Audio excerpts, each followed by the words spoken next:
Um, well, I always have a Guinness, and then I go on to rum and pep. And that's all for medicinal purposes, because the peppermint does my stomach good. I was born and bred in Edmonton. My parents were married and in 36, and I was born in 38 in North Middlesex Hospital.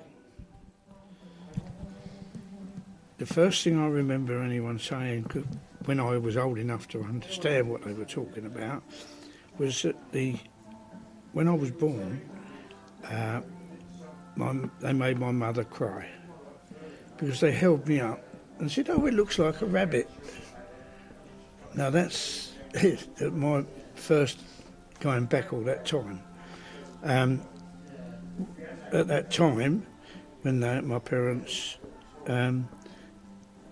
Winchester Road, there was a house opposite the Rising Sun, and that's where my parents lived at that time. We moved into Chichester Road, Winchester Road, and then finally, after I was 3, we moved to Raynham Road, 35 Raynham Road, at the Angel, and that was where I was until I got married. It got to the age of 18, and I went into the army, do my 2 years, and while I was in the army, I married my wife. The first thing I remember, and was that at 35 Raynham Road, to do with the actual war, was that we had to have a Morrison shelter. Have you heard of a Morrison shelter? And when the bomb fell on the doctor's house at Fairfield Road, was Crown and Anchor, isn't it? And the blast from that pushed our windows in and everybody else's, and threw a suitcase from the bottom of the bed under the Morrison shelter. The force threw it and hit my mum at the back of the head while she's holding me, so I'll keep me out of the way. Also, I was told, but I never ever saw it, there was an ack gun which pointed up Wakefield Street from the front of our house. I was going to show you that on the map and see what's what. I'll go. When my mother had to go out to work, Dad was away in the army. My nan used to look after me, who lived across the road, and on an occasion, her sister living next door, she went out the back to hang some washing out. I looked out of the window, I was on a chair, and I went out being nosy, if you like.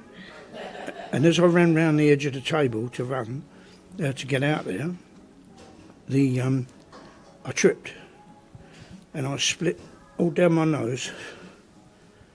Had to have stitches, and my mother took me, obviously called home from work, took me to the hospital and I had stitches done. But why I'm telling you this is, when they took the stitches out to keep me, my mother said to me, "I'm going to take the stitches," and they were sent on to my dad in the next letter. The letter that I sent, I wrote something out, so I must have been about 4, could have been 5, I don't know. And I've got a letter that I wrote to him, and you can imagine, I'll show it to you in a minute. I'm going, So anyway, that's why I told you that.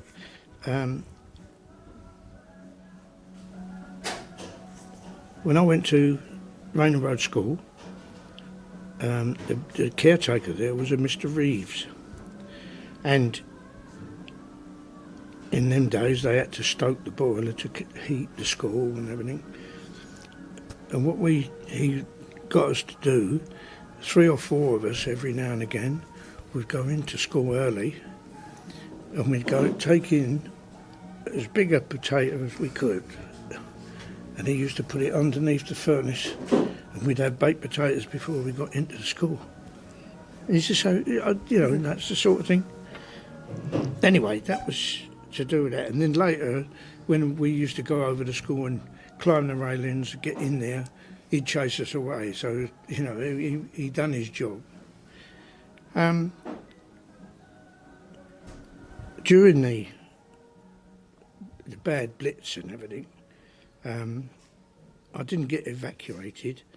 My mother took me to Consett in Durham, because that's where my dad was stationed, and they didn't have a barracks. They had houses where the people took them in and looked after the until they went abroad on the fighting. I was up there just over 9 months with my mother, and they came down to us during later in the war, like, and everything. But what else was there? Oh yeah, what was surprising, going back to in the 70s, have you heard of the Aberfan disaster? Well, what happened was in Wales, there were slag heaps, all the rubbish from coal and everything else, and it was all piled up.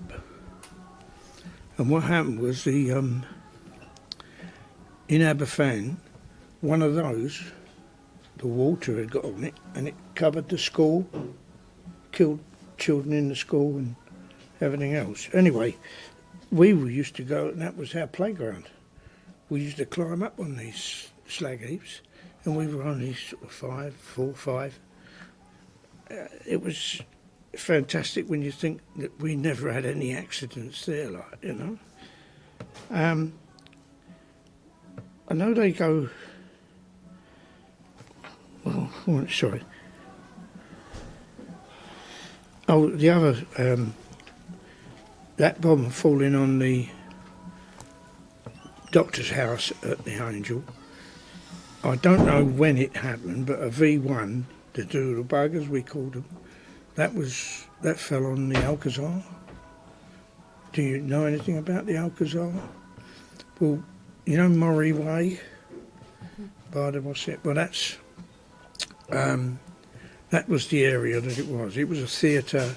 They'd done wrestling, boxing, shows and everything, as well as a cinema. Anyway, that was, I only remember it as ruins. And we used to go over there, that's where we used to play, over on all the bomb site. And when I think back to it now, it was so dangerous. The stairs had been blown, but half of it was still there. And we used to be able to jump up and get hold of it, climb up there. And then all of a sudden we'd see a policeman's helmet going along, and we would run for it. We never cheeked them. We respected them from the point of view that if they took us home and reported us to our parents, we'd get a thump round the ear. So that was a good thing from there. That was that, eh? Pim's Park. The football pitches, they were allotments. And the thing that we did on a Sunday morning, we'd be playing football in the road, and different roads used to go and play other roads and everything. One of our things was to nip over there, take a carrot out of the ground, wipe it all over and we'd eat it. We never got ill from the earth. It's only where we're putting insecticides and things like that that he's doing that. But that was something that, although we were wrong in doing it, it was something I remember.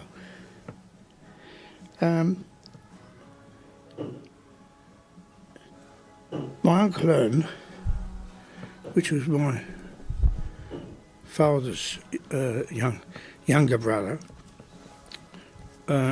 he was a commando in the Bedfordshire and Hertfordshire unit, and they were sent out to Singapore, and when they arrived at Singapore they were captured. The Japanese knew they were coming, or whatever happened in that way, and unfortunately he died in a Japanese concentration camp.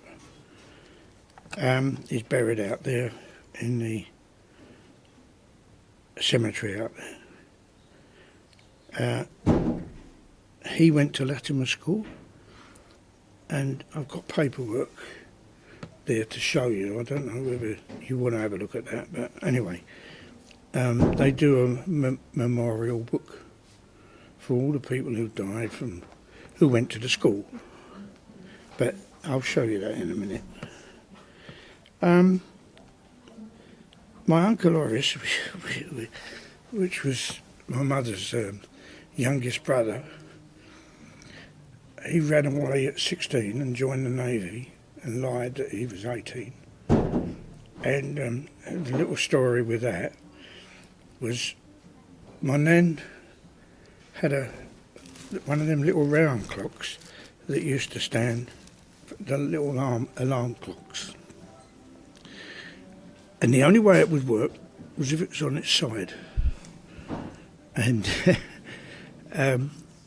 the day my Uncle Horace came home on leave, because my nan hadn't seen him all that time, he walked in.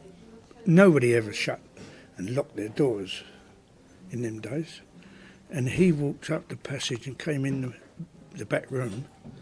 And when my nan jumped up, Horace, and she took the clock off the mantelpiece and threw it at him because she was so annoyed that he had run off. And it knocked the handle off the door, the kitchen door, and from that time onwards you could stand it upright. I hope everything is but it was just one of them things, like, yeah.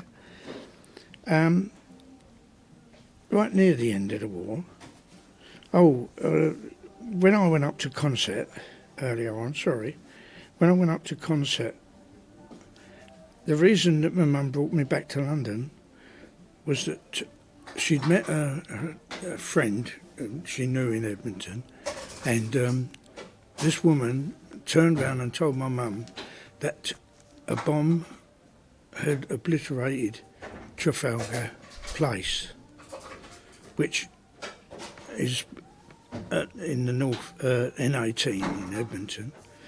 It's still there now. But the woman had got it wrong. The bomb had dropped on Trafalgar Square. But my mother left concert and brought me back here because my great-great-grandfather was alive and lived in them, and my nan.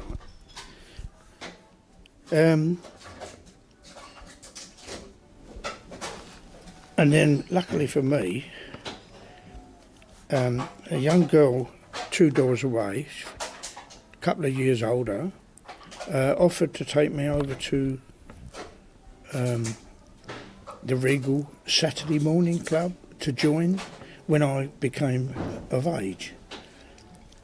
And my mum at that particular Saturday said, no, can't go this week. Well, the young girl got to the crossing at the traffic lights at the Angel to cross the road, and an Air Force lorry went out of control and hit her and went across her foot, and she always limped after that. There was never any, but I could have been on that island with her, and I could have been killed if you like. But other than that, what are these? They are a pair of American fully fashioned stockings that my dad brought back from Germany. He must have traded it with the Americans. They've never been, obviously, you can see they've never been worn. And they're stockings, not tights. Didn't know what tights were then, did we? But that's what, you're okay. Even with the guarantee and everything there, look. Oh, it's just the fact of the, them being fully fashioned stockings was, you couldn't get hold of them. My dad brought these back from Germany. They're obviously not in the same box, but that was all he got hold of. We got two small dolls, one black and one white. They were, well, children obviously, they were children's toys at that time, right? But my mum always kept them in this box. I think the black one has got one arm missing. I don't know, it must have been something that happened, but I can't. But they brought them back, yeah. I don't even know what those cards are. Wow. But they were in my... Take one out and see if you can read what's on the back in that way. My granddaughter had to do a project to do with the Blitz, and at home I've got a book which someone had bought me to do with the Blitz in London, and I wrote a little bits and pieces for her, and I also gave her my collection.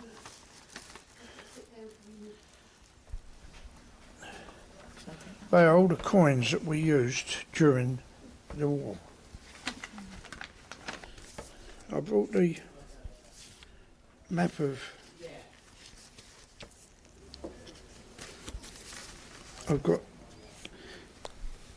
I don't... Have you seen a map where the Angel Road and Silver Street at the traffic lights, at the moment you can go straight across? Have you seen a map where they're separated? That's why they knocked. They've knocked. The corner place was the bank. Then you had T.M. Webber's. Then you had the Angel Pub, which was the Globe then, and then you had Westminster Bank, and then you had Harvey's, the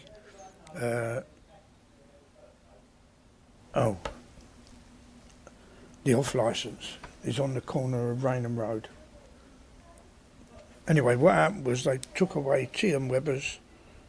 T.M. Webber's have gone now, isn't it? But they took away the bank. Anyway, that went on to the other side of the road.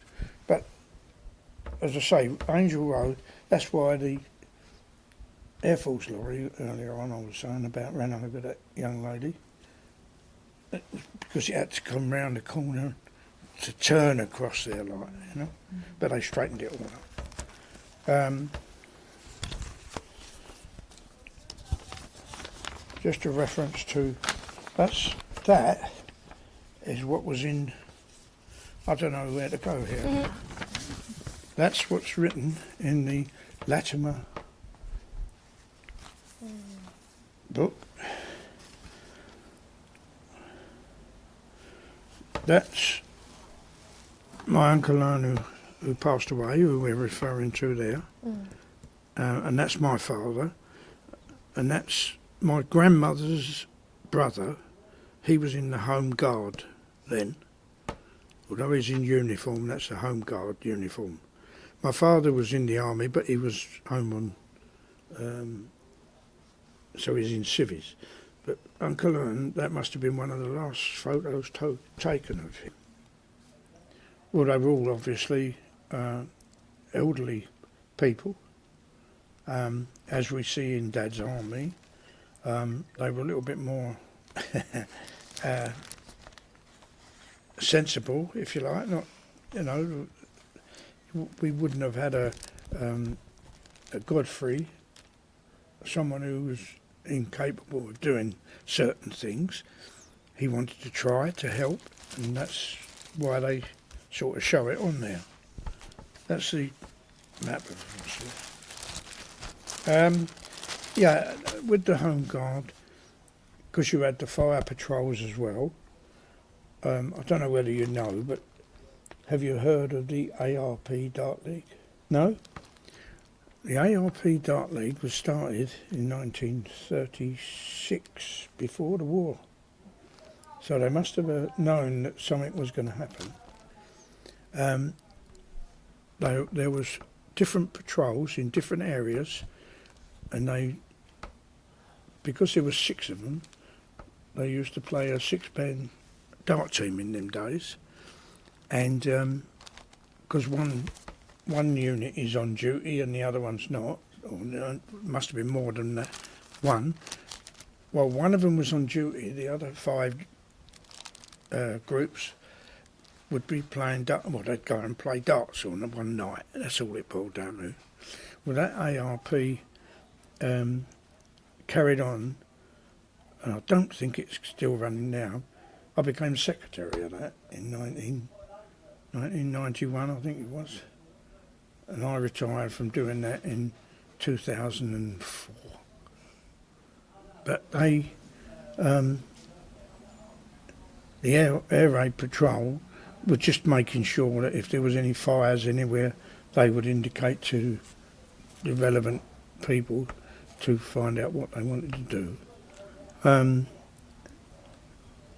The Home Guard itself were there to protect people if paratroopers, that sort of thing, fell or they jumped.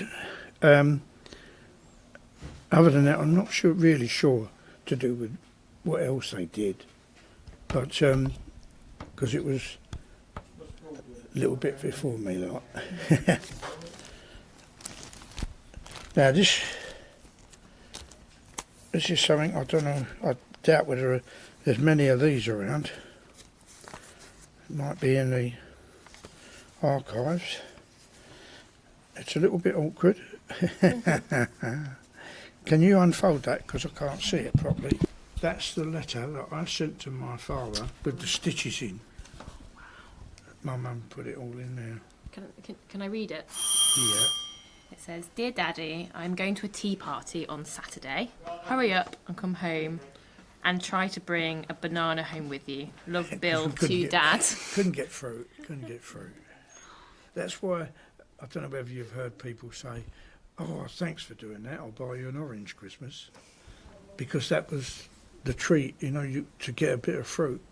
And one of the things that I could have told you was my dad had a good friend who lived in Sunnyside Road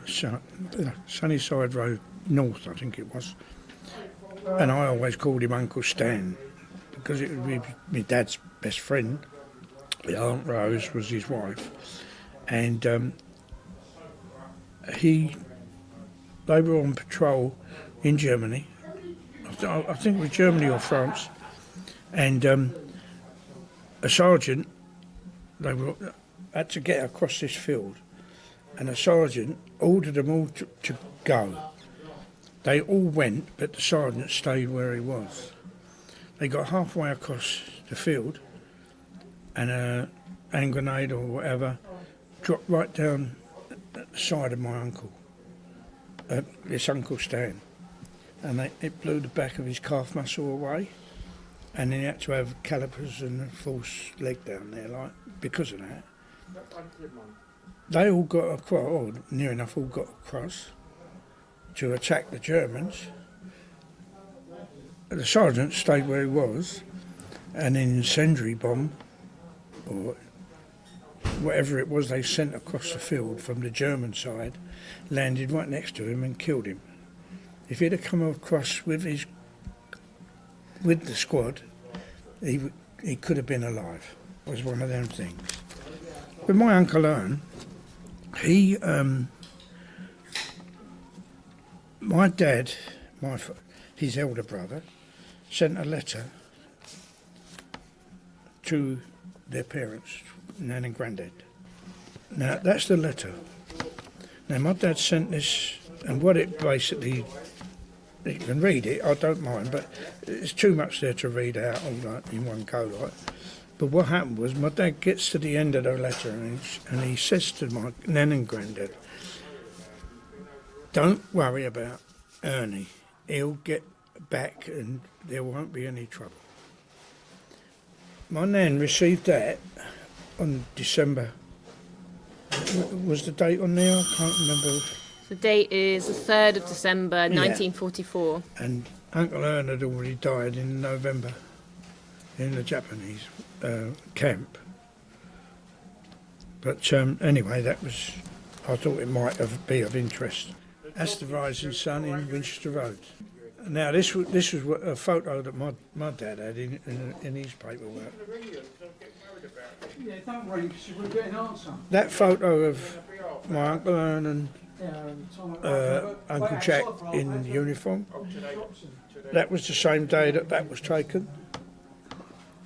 That's me, and that's where my grandmother and grandfather and all the family came from, number 50 St Edmunds Road.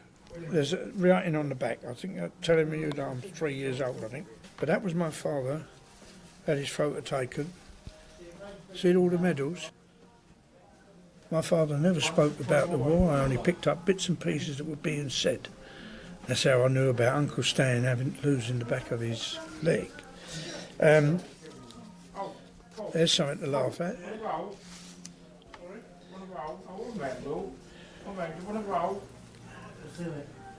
I'll show you that one. This is one after the war. We had the VE Day and VJ Day, which was parties for the end of the war. Now, you're not going to find me, but I'm in that photo. I'm on the right hand over this side. And my mum's looking over my shoulder. Can you see me at all? You can't see me.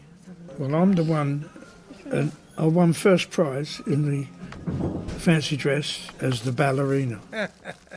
And the only thing was, one of the chaps at the bottom of the road took all the kids round to the Bricklayers Arms, which was in Angel Road, and bought them all a drink. No, I've got it all the wrong way round. We had fireworks, and they could all go down and watch the fireworks, but I couldn't because I had that ballerina dress on. So he took me round the Bricklayers Arms and bought me a drink. And the funny thing is, I was telling you about the young lady who's had her foot crushed by this. That was her ballerina dress.